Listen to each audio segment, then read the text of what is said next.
doctor BR Ambedkar Konaseema జిల్లా వ్యాప్తంగా తడిసిన ధాన్యాన్ని ప్రభుత్వం కొనుగోలు చేయాలని చేపట్టిన రిలే నిరాహార దీక్షకు మాజీ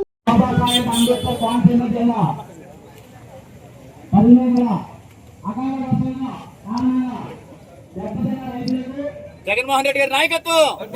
జగన్మోహన్ రెడ్డి గారి నాయకత్వం రైతులకు వెంటనే ధాన్యాన్ని తడిచిన ధాన్యాన్ని అందుబాటు ధాన్యాన్ని తక్షణమే నష్టపరిహారం కళ్ళు మూసుకున్న ప్రభుత్వం కళ్ళు మూసుకున్న ప్రభుత్వం కళ్ళు మూసుకున్న ప్రభుత్వం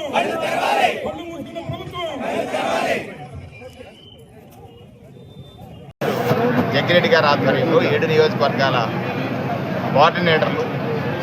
అలాగే అడ్వైజరీ కమిటీ మెంబర్లు శాసన మండలి సభ్యులు జిల్లా పరిషత్ చైర్మన్ గారు మాజీ మంత్రులు అందరూ కూడా రైతుకు అండగా వైఎస్ఆర్ కాంగ్రెస్ పార్టీ ఉంటుంది, రైతు శ్రేయస్సే ఈ రాష్ట్ర శ్రేయస్సుని భావించి పాలించి రైతు మన్నలను పొందినటువంటి ప్రభుత్వంగా వైఎస్ఆర్ కాంగ్రెస్ పార్టీ ఓటమిలో కూడా రైతు పక్షాన్ని